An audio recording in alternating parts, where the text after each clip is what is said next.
The National Union for Metalworkers of South Africa released a statement that they're shocked and dismayed at the announcement by Comair that it's placing the airline under business rescue. For more on this, we're joined on the line by Numsa spokesperson Phakamile Hlubi-Majola. A very good morning to you, Phakamile. You did not see this coming? Good morning to you and good morning to your viewers. You're saying you did not see this coming? Could you repeat that, please? Are you saying you did not see this coming? No, unfortunately, we did not see this coming. No, we did not see this coming at all. We were shocked and surprised like everybody else. We found out through the media. So that for us is something that we believe that come in dealing with this issue, particularly during a coronavirus lockdown, that workers should find out that the company is going to be placed under business rescue through the media. We think at the very least, Comair should have made an effort to communicate with employees first before issuing the statement to the media. There are concerns that some companies are using this time to implement plans that they had anyway. Do you think this is the case, or is the company generally struggling? We've always questioned the validity of the, because, you know, it's not just Comair that's been saying this. We know obviously that in aviation that there is a problem in aviation, there's a crisis in aviation. Many airline companies are being forced to restructure. So I think as an organization, we have to be open to the possibility that that might be the case.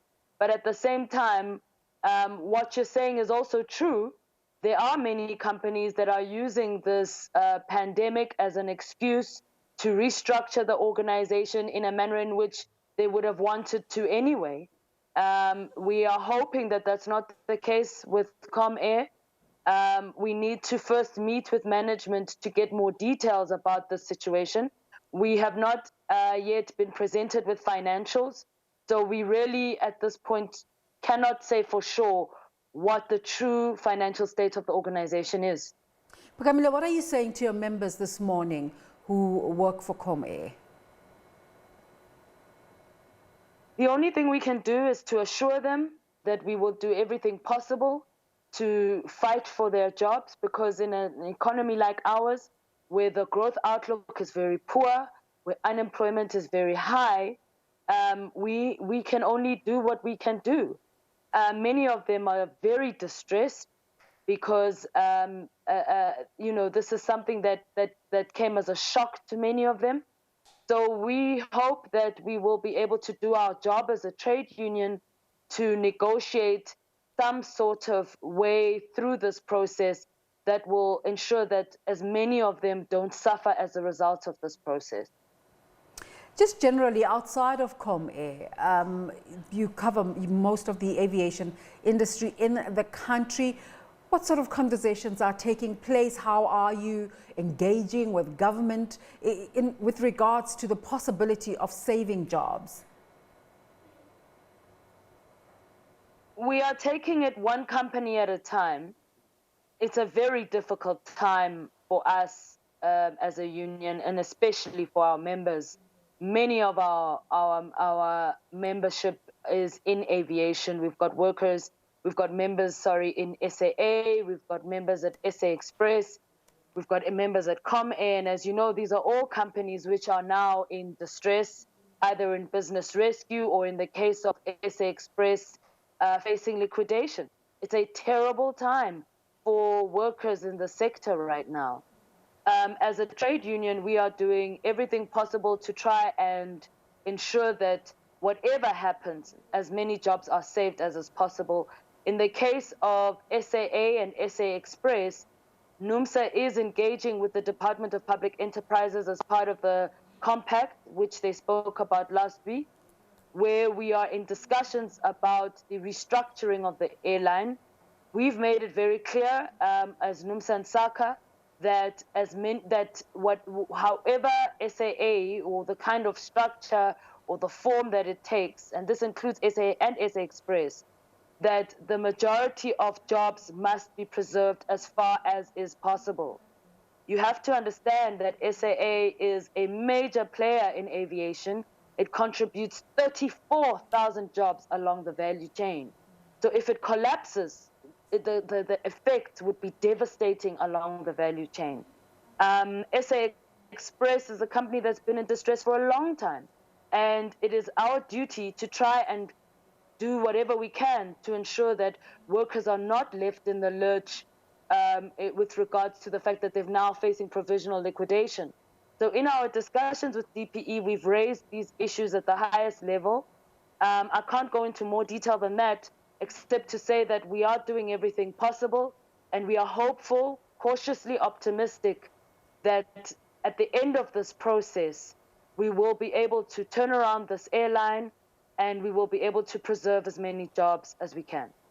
So as part of the lockdown regulations, airlines have literally ground to a halt.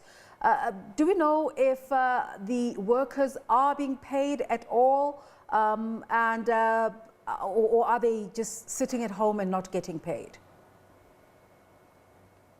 We have real challenges around that because the government has, through the UIF, created the Temporary Employment Relief Scheme. And the purpose of the scheme is that employers should apply for relief so that salaries can be paid. Now, the challenge that we have is that the TRS scheme does not pay salaries out in full. So in the case of SA Express, for example, workers there only received 7,000 Rand. Their salary actually for March is still outstanding. In the case of SAA and SAA Technical, some workers received full income, others only received partial payments, and that was because decisions were taken at management level where workers had to utilize their leave pay. So really, it's been a very, very difficult time for workers and their families. Many of them are struggling with either half salaries or no salaries in some cases, if they didn't have leave days. And really, you know, we've been trying as much as we can to negotiate directly in the case of SA Express and SAA on the issue of salaries. But, you know, it's our power, I think, on this issue is restricted because, again, it all depends on whatever the final plan is for these entities. In the case of Comair, as I understand it, workers did receive their salaries, although they were delayed. Going forward, we don't know what the situation will be. We will have to have those engagements with management so that we can fully understand what the way forward is. You work in a multi-stakeholder environment. How has this lockdown period impacted your ability to carry out your responsibilities? Could you repeat that, please? I'm just taking into consideration that your environment is a multi-stakeholder environment. On the one hand, you have to deal with the workers. On the other hand, you have to deal with the companies, and then you have to deal with the Department of Public Enterprises. Has this lockdown time impacted your ability to carry out, as a union, your work? Well, in some respects it has, because it means that, you know, under normal circumstances, we would be having general meetings on a regular basis. We would be interacting and engaging with workers at the workplace, with all of them in one room, updating them about what's taking place, giving feedback on issues that affect them. But because of the lockdown, a lot of our engagements have to take place on online platforms like Zoom and Skype meetings or. As we were talking about the situation in the aviation industry, what sort of communication are you having with Comair at the moment? Well, as I said, we are waiting and hoping that we will get a meeting with management as soon as we can, so that we can fully understand how this announcement is going to affect operations going forward. We've not yet engaged with management since this announcement was made.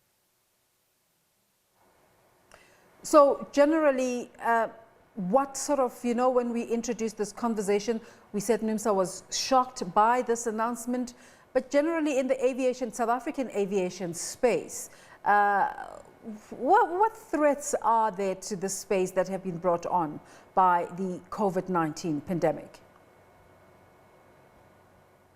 Well, the coronavirus has really disrupted the way we do things. If it's had a major impact on the economy, if you look globally, and in terms of aviation, it's literally forced airplanes to be parked because the tourism sector has been extremely hit in the most negative way. People are not traveling because of lockdowns. People are not traveling because of travel bans. So, you can't be naive to what's happening globally. But at the same time, it does present other opportunities as well.